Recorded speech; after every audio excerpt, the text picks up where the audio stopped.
Hello friends, welcome to my YouTube channel Satyam sir physics classes. Friends, आज के इस lecture में हम पढ़ेंगे work done in rotating a dipole in uniform electric field. Friends, हम ये जानते हैं कि जो इलेक्ट्रिक डाइपोल होता है उसमें दो चार्जेस होते हैं, एक माइनस क्यू एक प्लस क्यू। मीन्स दोनों की वैल्यू सेम होती है, मैग्नीट्यूड सेम होता है, बट उनकी नेचर डिफरेंट होते हैं और दोनों ही चार्ज एक दूसरे से बहुत ही लेस डिस्टेंस पर, बहुत ही कम डिस्टेंस पर रखे होते हैं। तो ऐसे सिस्टम को हम बोलते हैं इलेक्ट्रिक डाइपोल।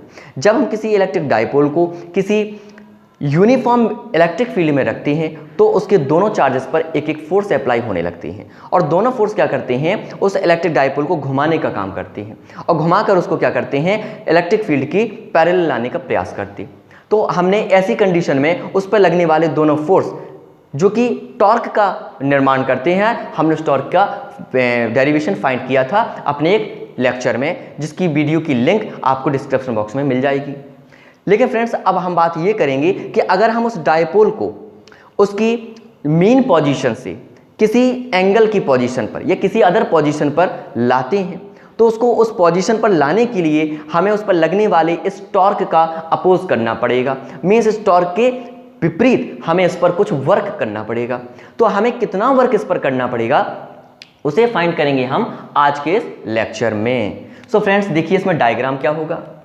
मान लेते हैं कि जो intensity of the electric field है उसकी डायरेक्शन कैपिटल ई ये रही।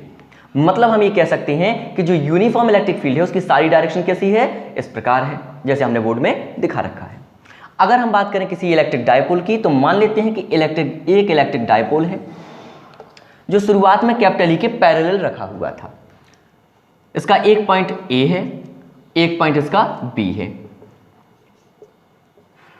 मान लेते हैं इसकी जो ए पॉइंट है इस पर रखा हुआ है माइनस क्यू चार्ज और जो बी पॉइंट है इस पर रखा हुआ है प्लस क्यू चार्ज।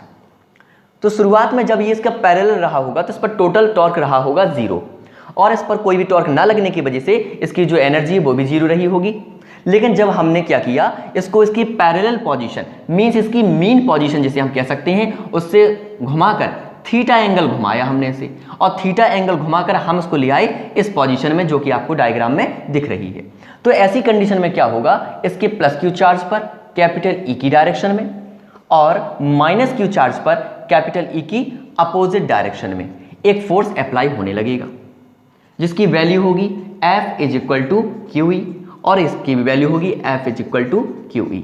चूंकि दोनों पॉइंट पर सेम चार्जेस हैं इसलिए इन पर लगने वाले फोर्स भी सेम होंगे। ये दोनों फोर्स मैग्नीट्यूड में सेम है, डायरेक्शन में अपोजिट है, डिफरेंट पॉइंट्स पर ये एक्ट कर रहे हैं। तो ये दोनों फोर्सेस जो मिलकर हैं वो एक टॉर्क बनाती हैं और यही टॉर्क क्या करता है, इसको घुमाकर कैपिटल ई के पैरेलल लाने का प्रयास करने लगता है।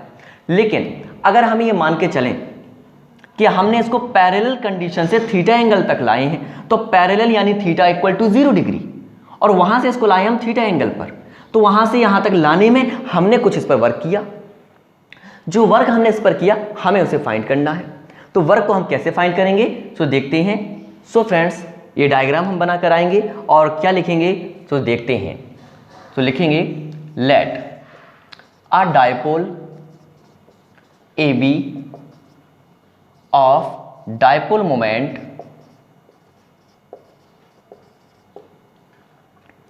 P is placed in a uniform electric field capital E। So friends, हम ये मान लेते हैं कि जो हमारा डाइपोल है वो एक AB है जिसका डाइपोल मोमेंट है वो P है और वो एक uniform electric field capital E में रखा हुआ है। अगर हम ये मान के चलें let dipole is making an angle theta with capital E। अगर हम ये मान के चलें कि शुरुआत में ही जो हमारा डाइपोल है वो कैपिटल ई से थीटा एंगल पर रखा हुआ है तो उस पर एक टॉर्क वर्क करेगा। लिखेंगे then a torque acts on dipole is. तो इस डाइपोल पर जो टॉर्क वर्क करेगा उसकी वैल्यू होगी tau is equal to P E sine theta. इसे देंगे हम इक्वेशन नंबर फर्स्ट। मीन्स इस डायपोल पर कितना टॉर्क अप्लाई होगा, tau is equal to PE sine theta. इसका डेरिवेशन हम पिछले एक लेक्चर में सीख कर आए हैं। अगर आपने वो लेक्चर नहीं देखा उसकी लिंक डिस्क्रिप्शन बॉक्स में मिल जाएगी, उसे जरूर देखें। फ्रेंड्स अब हम क्या करते हैं, अगर ये मान लें कि इस डायपोल को इसकी थीटा पोजीशन से थोड़ा सा डिस्प्लेस कर दें, थोड़ा सा, मतलब कि जैसे ये डायपोल अभी कहाँ रखा हुआ है, थीटा एंगल पर, अगर हम इसको इस डायरेक्शन से घुमाएं और इसको इस प्रकार ए डैश बी डैश पोजीशन में ले आए, मतलब इसको हम इसकी पोजीशन से छोटा सा एंगल डी थीटा एंगल घुमा कर रख दें इस डायरेक्शन में। इसको यदि हम घुमाएं तो घुमाएंगे तो क्या करना पड़ेगा, हमें वर्क करना पड़ेगा। तो हम क्या लिखेंगे, if dipole is displaced by small angle D theta then work done. तो जो वर्क हमें इस समय डन करना पड़ेगा, जो वर्क हमें इसको घुमाने में करना पड़ेगा, उसको हम मानेंगे डी डब्ल्यू, और जिसकी वैल्यू क्या होगी, तो इसकी वैल्यू होगी टॉर्क इनटू एंगुलर डिस्प्लेसमेंट।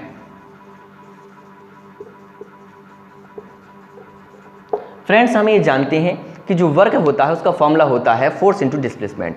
जब हम किसी ऑब्जेक्ट पर फोर्स अप्लाई करते हैं तो वो कुछ ना कुछ डिस्प्लेस होता है, तो उसके डिस्प्लेसमेंट और उस पर लगने वाले फोर्स के जो प्रोडक्ट है उसको बोला जाता है वर्क। लेकिन अगर हम किसी ऑब्जेक्ट को घुमा रहे हैं तो घुमाने की कंडीशन में उस पर फोर्स ना लगकर उसको घुमाने के लिए हमें उस पर टॉर्क अप्लाई करना पड़ेगा। तो फोर्स की जगह पे हम टॉर्क लेंगे, और ऐसी कंडीशन में जो ऑब्जेक्ट हमारा है, या जैसे कि डायपोल हमारा है, वो डिस्प्लेस ना होकर एंगुलर डिस्प्लेसमेंट लेगा। तो हमें डिस्प्लेसमेंट की जगह पे क्या लेना पड़ेगा, angular displacement.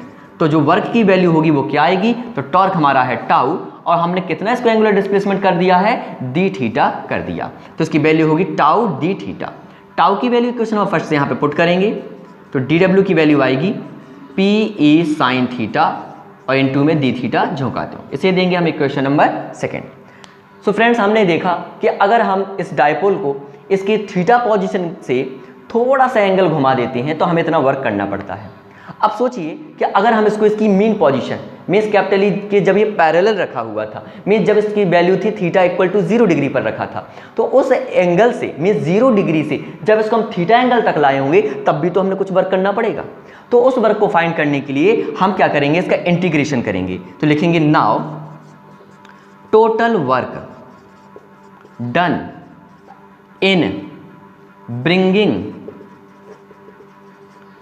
the dipole from theta is equal to 0 degree, जिसको हम बोलेंगे mean position, to theta degree. जब हम क्या करेंगे, डायपोल को theta equal to 0 degree means इसकी मीन पोजीशन से थीटा डिग्री तक लाएंगे, तो जो वर्क करना पड़ेगा वो क्या होगा, तो लिखेंगे विल वी, तो उस वर्क को हम W से डिनोट करेंगे, और इसकी वैल्यू के लिए हम करेंगे इसका इंटीग्रेशन। तो इसका इंटीग्रेशन कहाँ से कहाँ तक होगा, तो हमारी लिमिट है थीटा इक्वल टू 0 डिग्री से लेके कहाँ तक, थीटा डिग्री तक, और किसका करेंगे, तो यहाँ पे लिखेंगे P E sine theta D theta. तो इसी वर्क का जब हम इंटीग्रेशन कर देंगे तो हमें मिल जाएगा total work done in rotating the dipole. तो हम लिखेंगे W इज इक्वल टू, तो P और E ये दोनों कांस्टेंट है, ये बाहर आ जाएंगे। जो साइन थीटा है तो साइन थीटा का होगा इंटीग्रेशन, तो साइन थीटा का इंटीग्रेशन होता है वो होता है माइनस कॉस थीटा। तो इसकी जो लिमिट है वो है 0 डिग्री से थीटा डिग्री तक। तो इसको हम आगे सॉल्व करेंगे, तो हम क्या लिखेंगे, W is equal to P E bracket, तो पहले रखेंगे हम अपर लिमिट, तो यहाँ पे है माइनस थीटा की जगह पे अपर लिमिट है थीटा, अब लगाएंगे माइनस, और अब लिखेंगे लोअर लिमिट, तो लोअर लिमिट क्या होगी, तो माइनस कॉस जो कहते हो, और थीटा की जगह पे नीचे की लिमिट है 0 डिग्री। तो इसको हम सॉल्व करेंगे तो देखेंगे, तो देखिए ये हो जाएगा कॉस 0 की वैल्यू होती है 1, और माइनस माइनस हो जाएगा प्लस, तो यह बचेगा +1। तो यहाँ पे हम क्या लिखेंगे, तो +1 को हम आगे लिख देते हैं, और यहाँ बचेगा माइनस का कॉस एंगल। तो ये आ गया है work done in rotating the dipole in a uniform electric field. So friends आज का हमारा ये लेक्चर यहीं समाप्त होता है, और ऐसे ही अच्छे और इंटरेस्टिंग वीडियो देखने के लिए मेरे इस चैनल को लाइक करना ना भूलिए और सब्सक्राइब जरूर कीजिए और बेल आइकन को जरूर दबा दीजिए। Thank you.